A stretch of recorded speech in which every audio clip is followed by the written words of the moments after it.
All right, welcome back. White Up Collective Podcast, episode number 28. Austin's back, and I realized that the last two episodes I've called episode 25, but it turns out, no, I was right. I just thought about that. I told you 27. You counted the bonus episode, I guarantee you. Oh, yeah, I would have counted the bonus episode then. Yeah. I just counted all the ones that were listed. Welcome back, White Up Collective Podcast, episode number 27. So I was right. But anyway. I feel like I've been on vacation or something. It's been forever. Since you did a bonus episode, did the quill The last episode. two have been without you. Yeah, I know. It feels weird. Got to get back in here. He was talking about he wasn't comfortable in his chair and everything else now. No, he didn't try to move me out. All my stuff's boogered up weird. My chair keeps getting caught on the rug. So anyway, it's April 1st, day after Easter. Hope everybody had a good Easter yesterday. We're going to talk turkey season. We've had quite the season up to this point. Feels like it's been a month and a half, but it's only been 2 weeks since it opened. But it's been a hectic 2 weeks. It does feel like longer than 2 weeks. Yeah, I know. It goes by quick, but it feels like it drags on during the season. Right. But then you look up and it's almost over, and you realize that it always feels like when April gets here, it's over. Like that. It's a longer time period. Don't. You can get lucky. You can get lucky in that last about week and a half, but it always seems like the doldrums of the season. Yeah, I mean, it's hot. It's not really fun to be out there. You're fighting mosquitoes. You're miserable, just trying to soak in those last couple of days. But we're not there yet. We're in the heat of battle with them. Yep. So I was wanting to try to pull up the harvest map. That's what I was looking at while I was on here. While you were talking, you're just not interested in our podcast right now. No, you got better stuff to do on your phone. This goes with it. It's the harvest map. I want to see where we were. Yeah, so I've been kind of keeping up with that. Let's just jump right into it and start. We'll start from opening day and work our way up to this point. Hope everybody's had a season like we've had, and we'll tell you about it. So, yeah, I'd say for the season so far, you're talking about kind of what it was like and being a good season so far. It's in my opinion, it's kind of despite of the weather. I don't hunt as much during the week as you do, so kind of for the weekend warrior groups, we've had some wet and windy mornings in our area. Yeah, opening day was storming, which I'll just jump right into that story. Yeah, so I got one from then too. I have, and I probably talked about this last year because I've been trying to get my youngest sister on a turkey for years, and she's never missed with me. She's missed before, but never with me. But we've had a lot of opportunities where we've had turkeys in range, and you know how it is when you've never actually pulled the trigger, or you've never successfully pulled the trigger. You don't really know how it all works. And anyway, we just hadn't been able to get it done. They've been in range, but one thing or another hadn't worked out. But opening day this year, I took her, and it was stormy. I mean, we got out there, and it wasn't bad at daylight, but it was dark. You could tell it was coming. Didn't hear anything on the roost, and it was a spot where I had listened before the season and knew that there were some turkeys in there. But we were sitting there. I guess it was probably 7:30 or so. Still hadn't heard anything, and the bottom fell out. Luckily, we were right by this shoot house, so we just went and jumped in the shoot house for, say, 30 minutes while we just watched it storm and lightning. She's all freaking out because we're in that shoot house, that metal roof, and it's lightning all around us. But after about 30 minutes of sitting in there, it slacked off. And even though we still hadn't heard anything, I was like, look, I know there's turkeys around here. We're just going to walk out here, yelp a few times, sit down, be patient. But I yelped, we got like 100 yards from that shoot house. I yelped, nothing answered. But about that time, a woodpecker went to hollering, and the turkey gobbled. And he didn't sound super close, but he wasn't super far either. Well, then an owl hooted, and he gobbled again. And I yelped again, and he didn't answer. But I just had a feeling. I just told her, I was like, look, this turkey for him to gobble at probably 8:30 like that, he's gonna come check us out. Even though he never answered me, I was like, he's gonna come check us out. And I bet it wasn't 3 minutes later. She said she saw him, and he came over to my side, and I was sitting there. I didn't think she was gonna get a shot again, and he's just sitting there playing his day at 35 steps for me. I'm sitting there watching him. Um, he started putting. He could tell something was up. I was say, here we go again. It's not going to work out again. And but she got a shot and she killed her first turkey. So that was opening day. The season has been great, but opening day, that could have been it. That could have been my only hunt of the year. My year would have been made getting her that first turkey. But that was opening day. So Yeah. our season was off and running. And it was pretty crazy, the timing of it too, because we had just got out from that storm. She killed it, and we were walking back to the truck, and the absolute bottom fell out. So I mean, we didn't realize it, but we had like 30 minutes to hunt and made it work. Yeah, we were fortunate because I mean, just north of if you were probably middle Noxubee County or anywhere west or the Delta, like we were talking to some guys up further north, and like it was just a rain out from the get go for them. We were just Yeah. kind of under it. We had a misfire to get out the gate for us. Our opening morning started. Same deal. We were fortunate to have a couple, probably 30, 45 minutes worth of good weather to start with. We thought we were going to get like really in the clear. We didn't have any wind or anything to begin with. As soon as it started breaking daylight, the wind started coming in from that storm. We didn't hear anything off the roost. Got back in the truck, rode around a couple spots, didn't hear anything, and then we started to check a few fields, and we found a gobbler by himself. I think he had just gotten kicked out of another group, and we had decided. I mean, it was opening morning. We were fired up out of the gate. We threw our rain jackets, our rain suits, and our vests and all. We were ready to go. But once we got back in the truck to go ride around and try to find one or get one to gobble somewhere else, we didn't think anything else would get him. We saw that gobbler in the field. We're like, let's go around there. We ought to go try to call him up real quick. Didn't even think about the rain suits. We hop out, run up there, get set up on him. As soon as we sat down, I yelped and it started raining.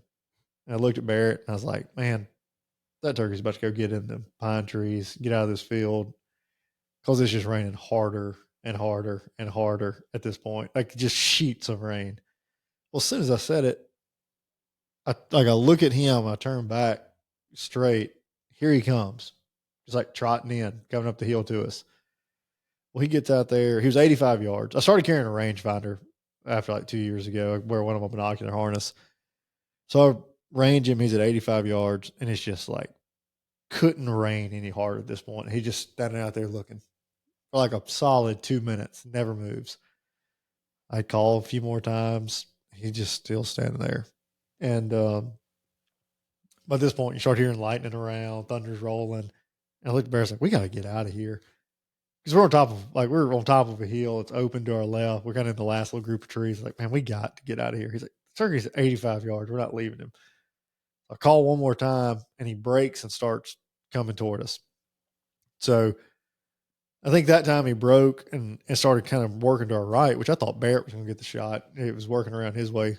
I'd arranged him again. He was at 65. I was like, all right, well, if he keeps coming in, this will be short. We can get out of the rain. By this point, we're just drenched. Like my right boot filled up with water from the way I was sitting. I had my right knee up, and my right boot filled slam full of water. Call again because he froze up out there standing in the rain one more time. Called again. He turned, started coming toward me.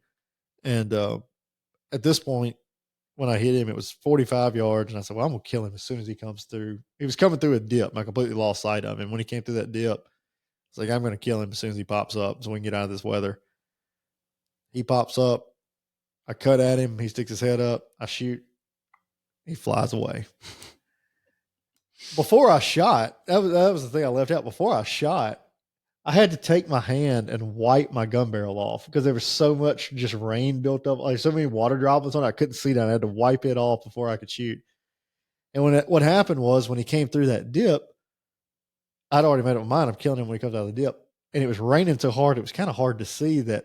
I didn't realize that he was like probably 60 yards when he came through the dip, not the 30 I was expecting. It was like the way the heel rolled, it was like he went into a dip, but then the terrain like fell away from us, and he just followed that terrain feature away from us instead of coming right in the direction he was headed when I last saw him. And I just whiffed him. Yeah, I was about Just to say straight up whiffed him. I don't know what everybody else is hearing, but I'm hearing rain on the gun. I'm hearing Oh no, it was the only too time far. Wasn't where we thought he was. he wasn't. I just whiffed him. Yeah, I just think that was a miss. He was too far for me. I don't usually shoot that far. But talking about that weather, it's pretty funny. I was thinking about it when we were sitting in that shoot house. Like, it's a game of odds, I guess. You're just kind of hoping, like, all right, I know this is stupid, this is dangerous, but what are the true chances that we like get struck by lightning out here? As soon as the lightning started, I was like, we got to get out of here. I got whatever we can do to make this speed up because we got to get out of here. Well, I'm just sitting there. I'm like, surely we got all these trees around us. The odds of it striking us have got to be pretty low. I mean, yeah, we could get unlucky, but odds have got to be low. Well, that wasn't like right on top of us like it was before. I've been with Barrett a couple times where we've had some hit real close to, not like we weren't turkey hunting on those, just like loading cows or been around the campground or something. We've had some hit close to us that I don't fool with lightning. That's one thing. Like I've seen it hit the ground from us, hit an electric fence rod from us about 20 yards from us one time, and that ended me being in the lightning. Which I don't think it's. I think you got. I don't know what the odds are if you get struck on surviving, but I don't want to try that. It'd be a weird feeling. Be struck by lightning. Yeah. But all right, let's move on. That was our opening day went. We stayed out there the rest of the day just trying to find turkeys. Which, while it was raining like that to begin with, we saw a couple groups that were out in fields that they were just standing out there in it. But actually it was kind of backwards from normal because usually they're not out there when it's raining, and then as soon as it quits, they come running out. Opening day for us was kind of the opposite. The turkeys were out in it when it first started, and then man, we couldn't find any after that. They wasn't gobbling. They weren't out in any fields. That's which and we'll get to this in a little bit, talking about how our hunting's so different, even though we're hunting in the same county. But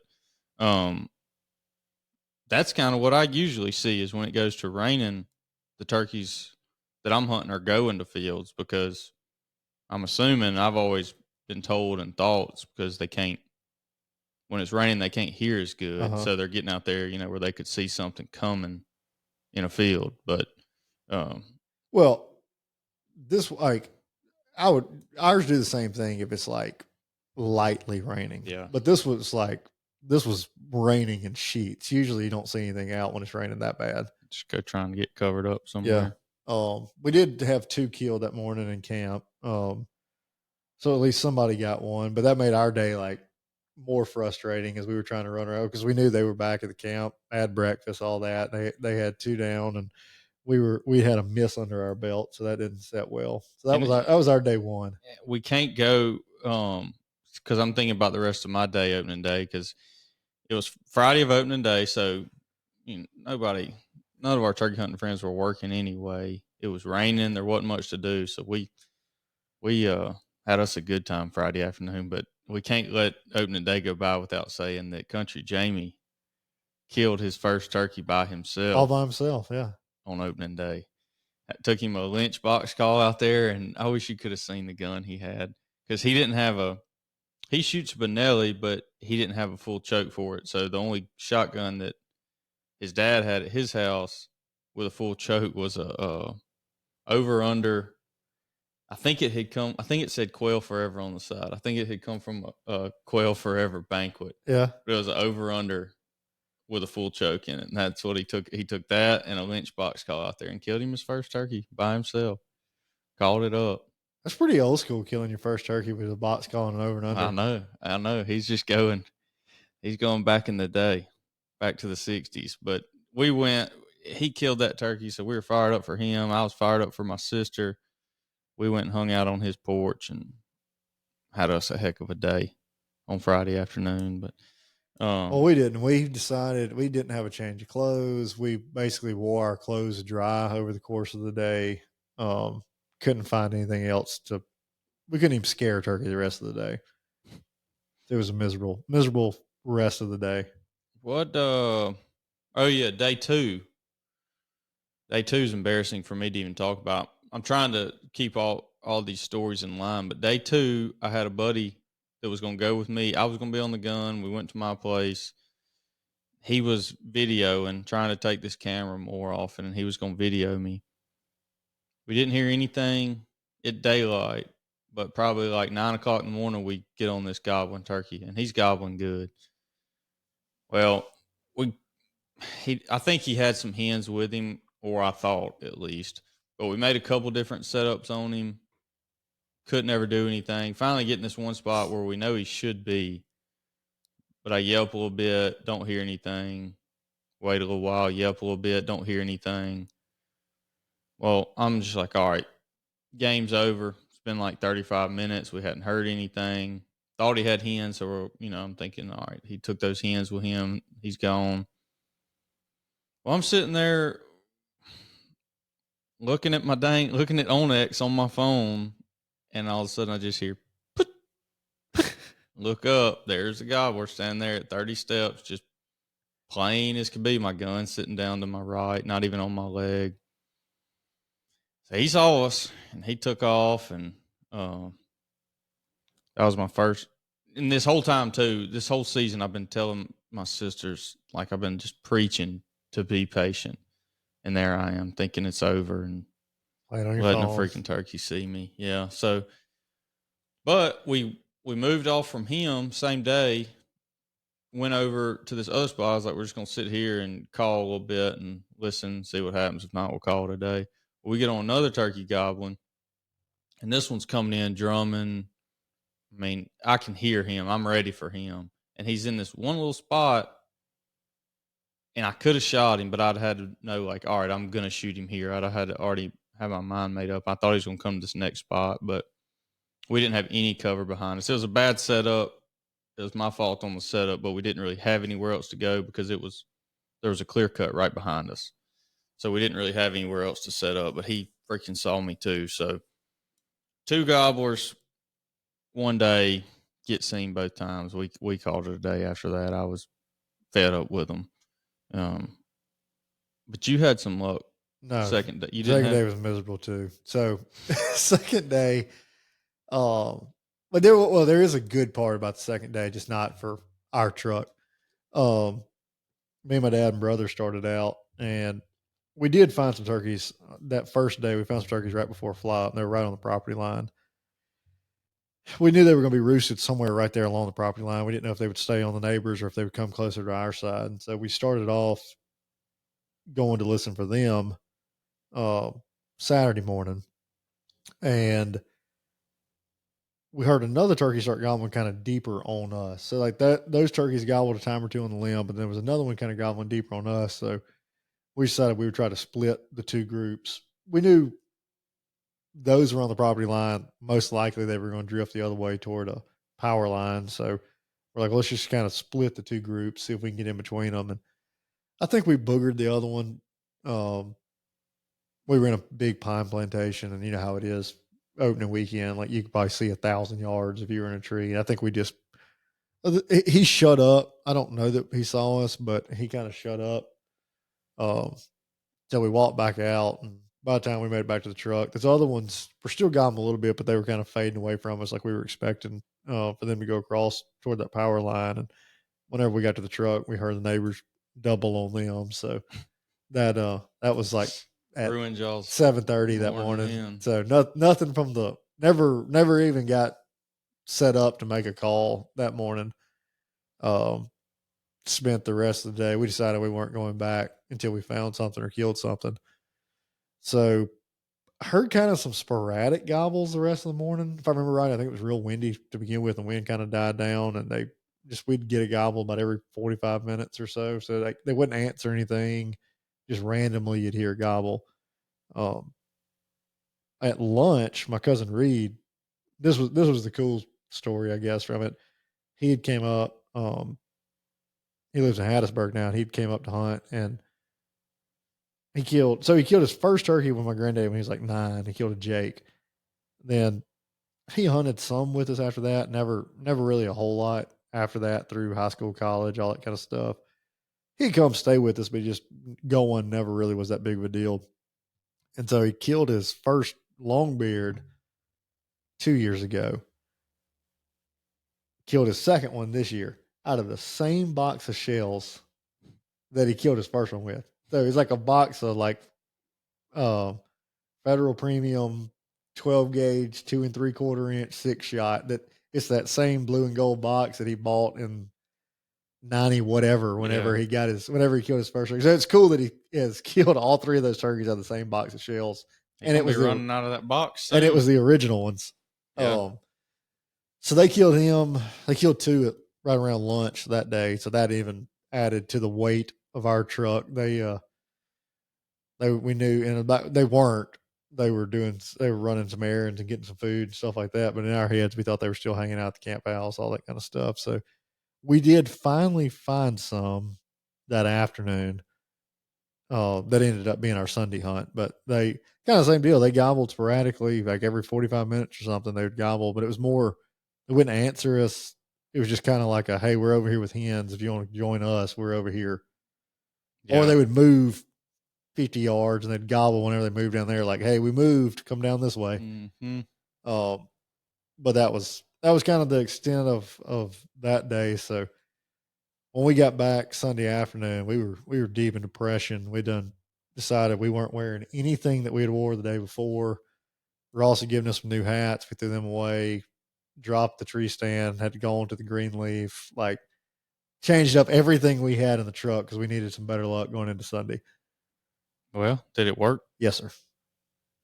All right. Was that the rest of your second day? Yeah, because y'all were done. Yeah, y'all killed. We called it quits. Yeah, y'all were done. We mostly just were staying out there trying to figure out where some turkeys were turkeys that we could hunt. But we did find 3 that run together and had a bunch of hens with them. And so we thought we'd screwed up Sunday morning. There wasn't where we pulled into. There wasn't a lot of. It's some pasture land. There wasn't a lot of timber around there. We thought they were going to be roosted in the back. We pull in, walk up to the top of there's an old barn there, walk up to it. We're standing there listening, and dang, if they don't gobble right on top of the hill behind us, between us and the road. They're not 40 yards from the truck where they gobble. So we ended up having to let them fly down and kind of fade away from us. We made a big circle around on them. And it started raining again.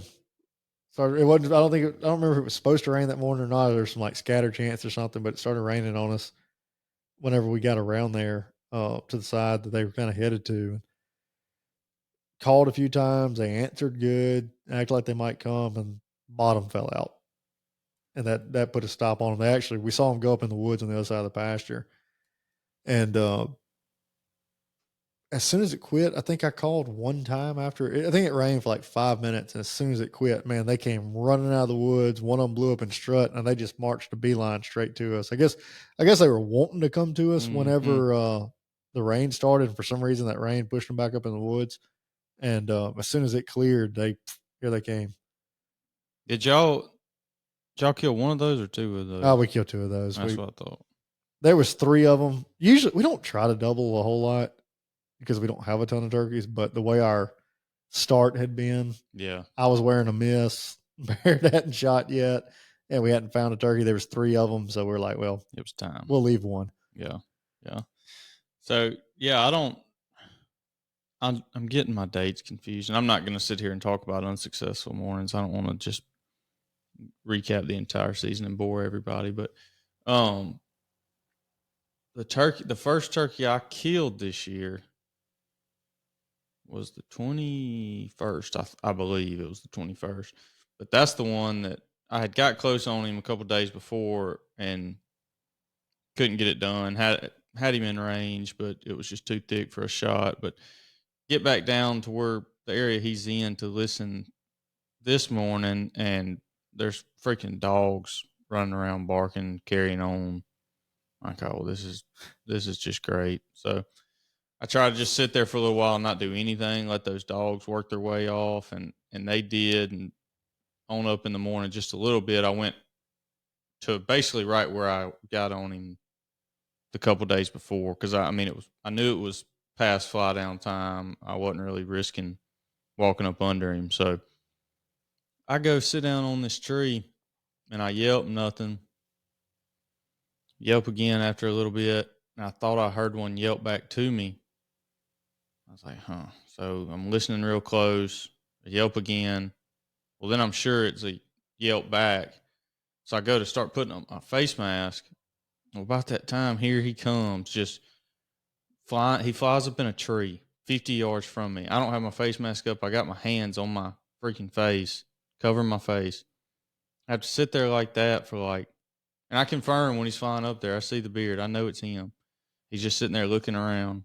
And I bet he sat up there for 25 or 30 minutes. I'm just having, I almost spooked him at one point. So I was like, I can't sit here with my arms up like this much longer.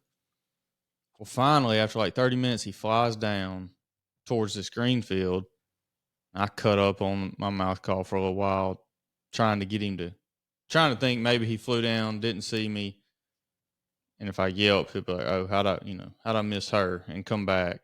Well, he doesn't. So I'm trying to go work. I think he's probably in that green field. So I go to work around the field and get on the other side, and maybe I can call him through there.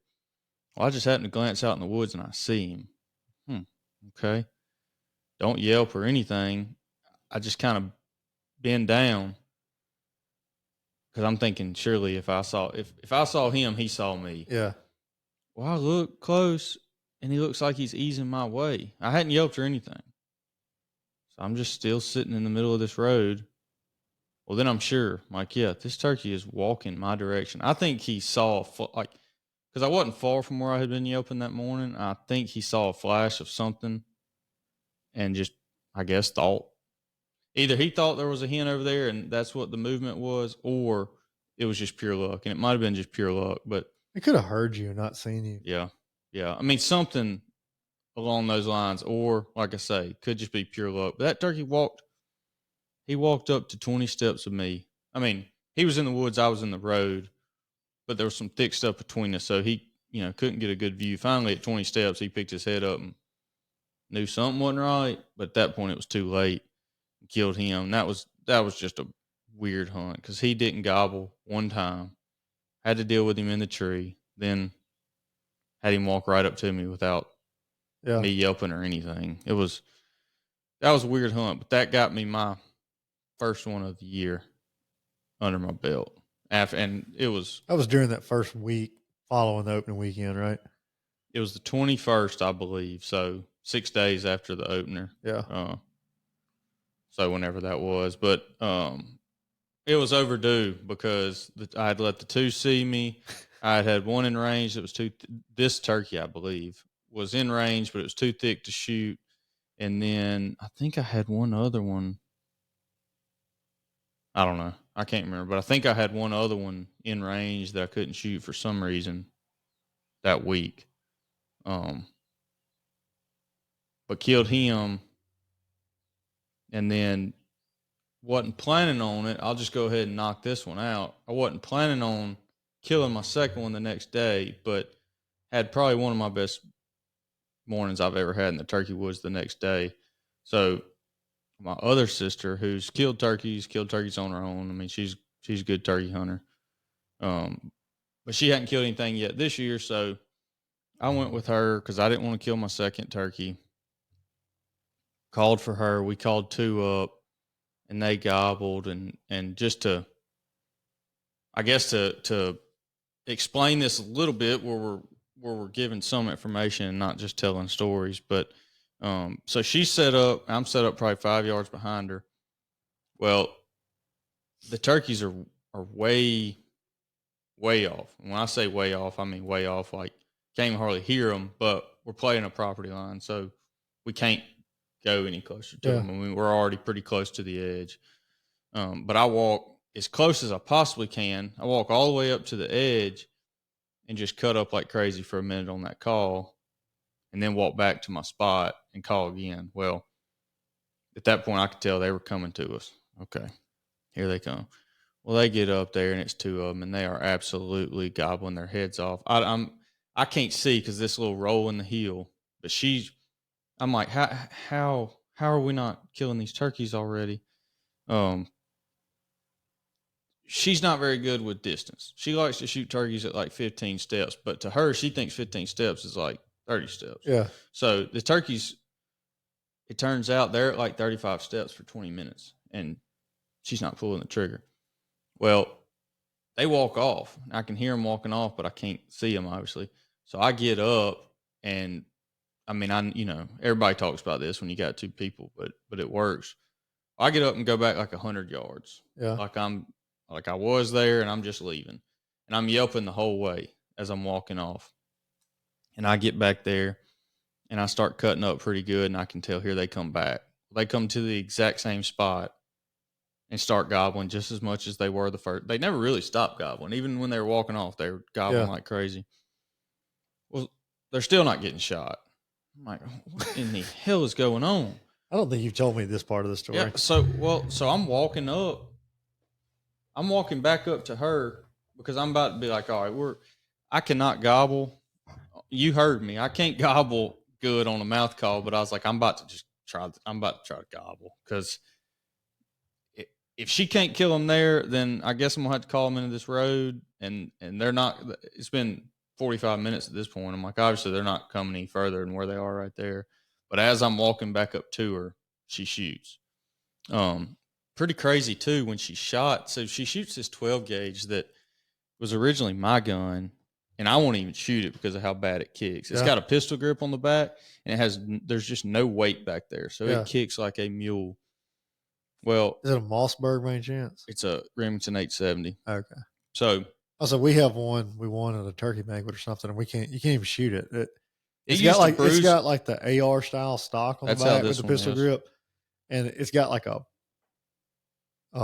strap on the fore end where you'd put your hand. You might have to hold that thing down as opposed. I guess it's sticking your hand in there like you normally would hold a shotgun. You might have to hold that strap down because it kicks up so bad. I shot it like 3 times and it bruised my face every time. I said, "Screw this gun. I'm not doing this." But she likes it because she's got more stability with that pistol grip. Yeah. So and she's just used to it at this point. But she shoots. She goes gets the turkey and comes back and she's like, "My hand hurts really bad." And I look at it and it doesn't look great. I'm like, "You probably just jammed it." She's like, "It hurts." So I'll come back and finish the story, but she goes later in that day because it just keeps hurting and keeps hurting. She goes to an urgent care just to get them to look at it. Broke her hand in 4 places. Really? Mm-hmm. On that gun. I mean, there's nothing they can really do for it. Yeah.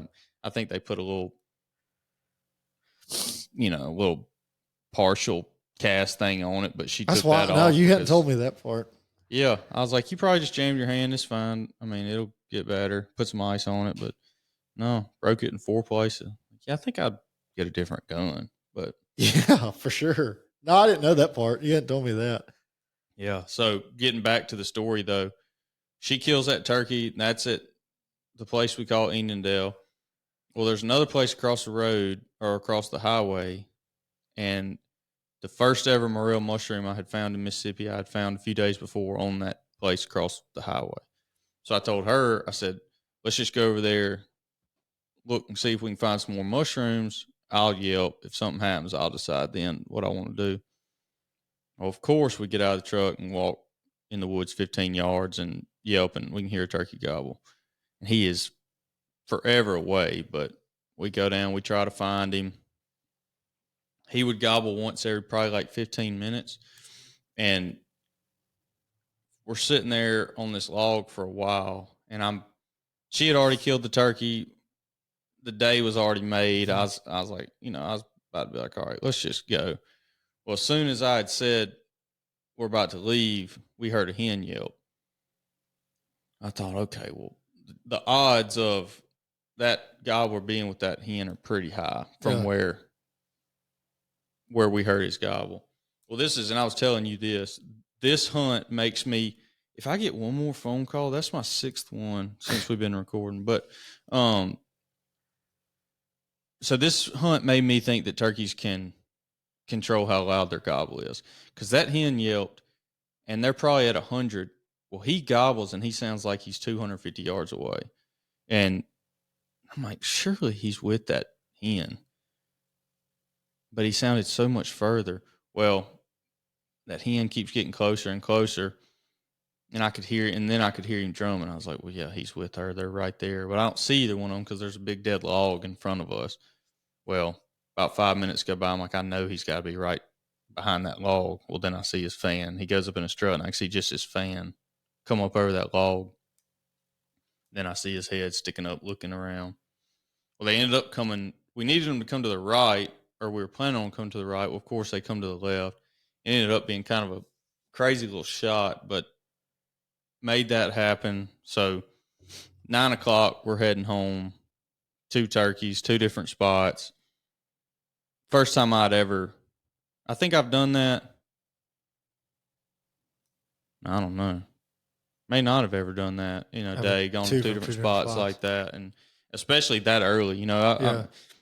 It'd be different if it was like a morning hunt and then we go back in the afternoon and find one, but it was within an hour of each other. Yeah. We had called up 2 turkeys and killed 2 turkeys, so that was pretty awesome. But all of the hunts, like I say, I've been preaching to them, how important patience is. And when we talk to Preston Pittman on here, talking about your granddad killing a bunch of turkeys because of patience, like that's the number one thing that I've been trying to think about this year is those dang turkeys.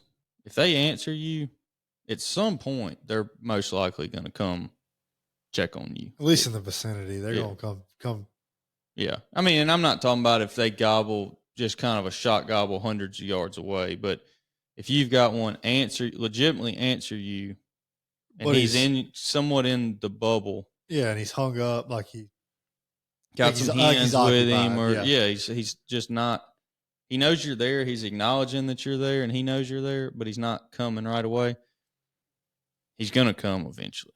Yeah. Not 9 times out of 10. I mean, it's just curiosity just gets the best of him. Well, and that's kind of what like the stories you were telling earlier with the two that you thought saw you. Mhm. That's kind of what ended up happening with them. Yeah, no, It absolutely. had Well, been the one second for one that sure. saw me was just because where it was just a bad setup. Yeah. Nothing we could have really done about that one. But the first one for sure, because and I don't know if he was probably a subordinate gobbler and didn't really want to get whooped.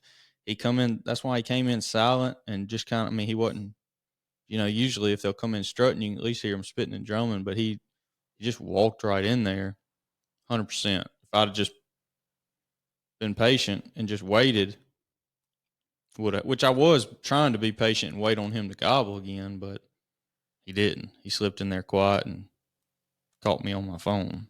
So, but yeah, that's been the most important thing for me this year is just trying to slow it down, be Yeah. patient, don't chase after every gobble or don't give up on them after 15 minutes of them not gobbling or not coming. Yeah. So, um, but Trying to think chronologically, that about got us to the weekend, I think, through your couple stories there. That was the next time I went, was that week, was the following weekend after opening. And we didn't start much different than we had the rest of the time. Dad and I went together. I think Barrett was out of town, and Dad and I went together. And Ross, my cousin, he was up, but he was going to go to their place by himself, and then try to get up with us after fly down. He killed one. He found there was some goblin he got on right off the roof, so he killed one immediately. We didn't hear a thing. Windy again, like 15-mile-an-hour winds. We didn't hear a thing. I don't. Our place, like, they just, if there's any wind whatsoever, they do not gobble, or you can't hear them because of all the ups and downs, yeah, hills and all. Something about it, you just can't ever hear them. So I think Dad and I listened for an hour or so, then kind of called it quits. Went back, fed some cows. We're messing around the camp house, and he thought he heard one gobble. Um, on its own, like at, I don't know, 9:30, something like that. So at this point, Ross getting wrapped up. I called him, told him I was going to go back there and try to find him, and he was like, "Oh, just going to go." So I'll wait on you. Come on. There's no rush. Ain't anything to do. Just come on. So I waited on him to get over, and we went back to the neighbor had started cutting grass and stuff like that, and the gobble was kind of back behind his house, and we hunt all his place. So we figured he probably had him pushed back in the back. So we went back to check on a big field back there, and when we were on our way back there, we hear them drumming and saw the tops of their fans as we were coming up a hill, and we could see the top of their fan like over the crest. We sat down. He was probably 10 yards behind me, started purring and all, just purring and whining. They strutted up to about 70 yards and then like went to our left and just like this super thick stuff. We assumed they had some hens with them, weren't sure, but like at first we were like, dang, this is just going to be a layup hunt. We walked right back here. There they were. We sat down, purred, and here they came. But luckily it wasn't that. It was a little bit more than that. And it turned out to be kind of a cool hunt. They fed off to the left or strutted off to the left. I don't know if they had a hen with them that was feeding in front of them or not, but we let them clear and we gave them like 5 minutes. And we still had like a little, we probably had 15 yards. We could go on up the hill to our left. So we let them clear, gave them like, let them get out of here. And we couldn't hear them drumming anymore. And we eased back the way we came like up the hill and came back up the property line to get up to the top of the hill. The sun was kind of at our back, so we thought we might be able to see them down through the woods or something because they were gorgeous that morning in that road. The sun, they were like the sun was behind us. It was just, man, it was blasting them, and they were shining. They were pretty. Well, we get up to the top of the hill, and we could hear them drumming again. So we sat down, did the same thing. He set up about 15 yards behind me, and I eased up to a tree in front where I could shoot back down to that road that they originally were in. He started calling. I was sitting there kind of like looking around. I had my binoculars. I could hear them drumming still. So I was looking through my binoculars trying to see like, because at this point I could see back into that field and I was wondering if they were in that field or not because I could just barely hear them drumming. And it was like no sooner I leaned back up against my tree, stuck a mouth call in my mouth and pulled my mask over my nose. As soon as I pulled my mask over my nose, out of the corner of my eye, like probably 30, 40 yards to my left, I just see a red and white head pop up in just like this blow down thick mess over to my left. So I kind of freeze. He had quit calling by this point. And when he put his head down, I was going to have to like move my gun back around a tree, like get spun around where I could shoot to my left. So I do all that, get set up. And I was close to him, so I didn't want to call. So I wanted him because I had my hand behind my back, like motioning, trying to get him to call. He's back there. I found this out later. He's back there like, why does he want me to call? Like I'm not calling. They're right on top of him. So I was trying to get him to call him like more to the left around that stuff. Anyway, that ended up not happening. He was going to let him kind of clear back to the right, back toward the road, which ended up working. But they came through that thick stuff. And when they pop out, they're like 15 yards from us. But I couldn't really see it from where I was sitting, but there was this big dip in front of me between me and the road. Well, one turkey went up on top of like he walked around kind of like the crest of that. It was almost like somebody took a bucket load of dirt out of that road, like somebody had scooped out a bucket load of dirt. One walked around the top, the other one walked in the bottom. Well, as soon as that one walked across the top, I had a clear shot and I killed him at like 15 steps. He like falls off in that thing, so he just disappears. Like I shoot him off the crest, he disappears. The other one comes running out, sticks his head up. He don't know what happened because he was like below. Mm-hmm. He was below the embankment when I shot, so he didn't really know what happened. Well, he runs out. I didn't move. So Ross starts like purring and whining again.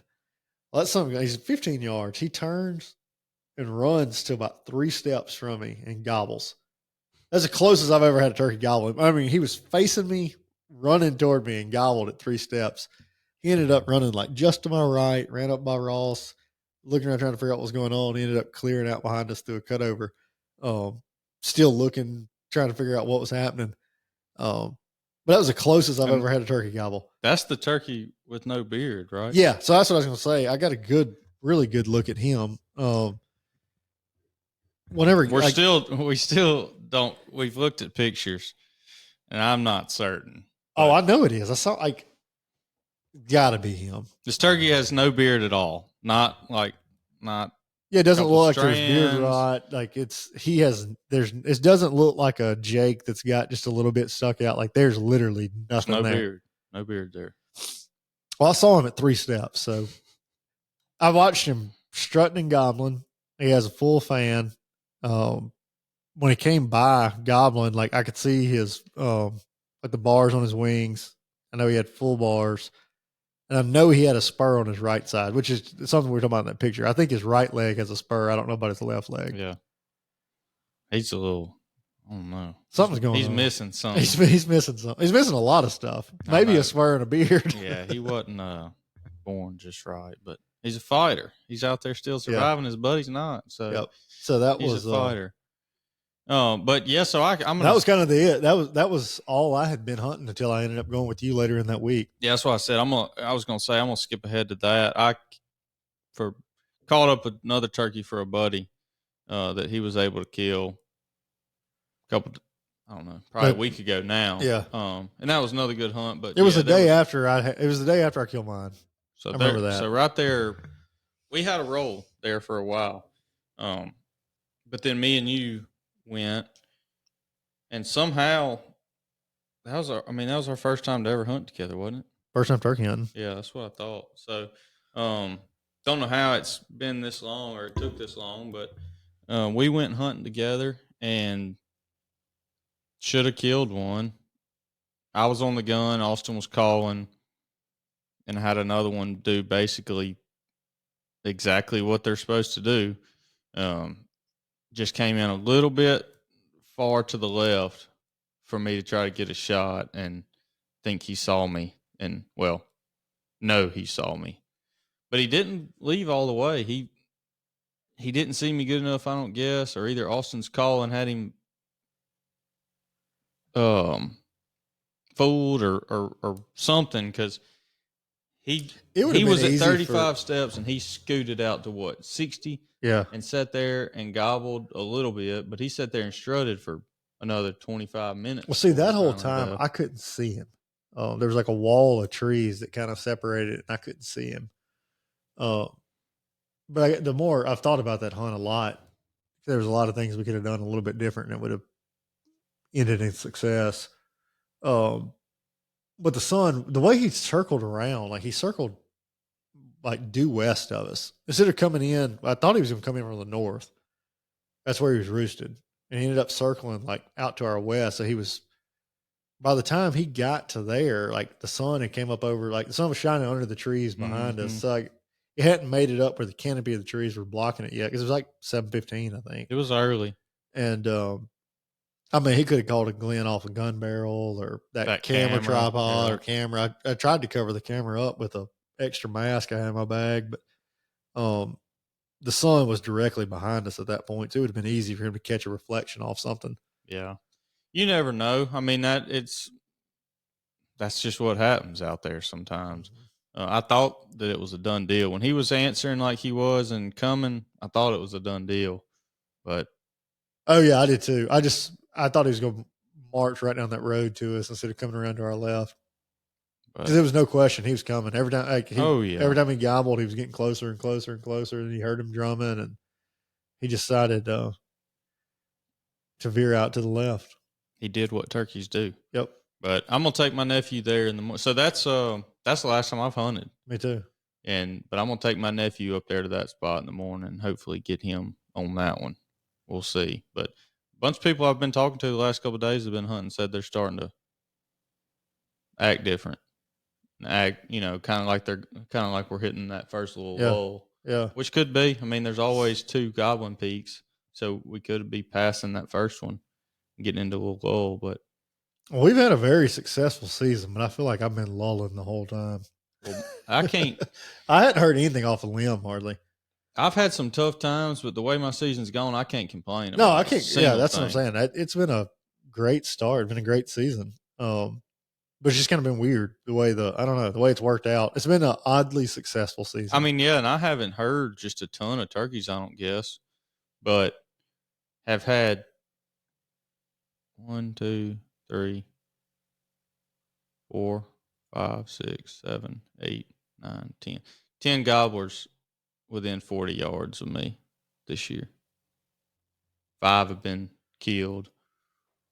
1 we just didn't shoot, and 3, I said 10, that's 9. 3 saw me. So, oh yeah, that one was too thick. Couldn't shoot him either, so that does make 10. Yeah. So the other side note on that place, the one that where we hunted together, the other thing that was cool to me about hunting that was my grandfather's home place. Yeah. Yeah. That'd been real cool to have caught a turkey up on And the I first do. time. That's why, and that's basically the only reason we went there is because Austin wanted to go there because of that. I cannot stand turkey hunting this place. So it would have been real cool for Beau to have shot. Yeah, because I have complained about this place and said that it's terrible turkey hunting for years because I've never gotten close to a turkey on that place. But maybe it was just something, a little bit of old blood in there. Maybe. So, but yeah, that's getting us up to now. I mean, I haven't. That was the last time I've hunted. That's the last time you've hunted. That's what I was telling my buddies. It's kind of like halftime, but halftime's over tomorrow. So, gonna get back after them and try to get a little more done. I got one left, and then would like to get my nephew on, and then whoever wants to let me film for them. I've been begging people to let me just take the camera and just go because I want to get some footage. But the times I've taken the camera 4 times, and 3 turkeys have seen me, and the one I took with my sister that they were over that hill that would have been incredible footage, but just never saw them not one time. So, but like I said, hope everybody's had a good season, or at least everybody that's gotten their season started yet. I know we've got a bunch of Alabama Public open today.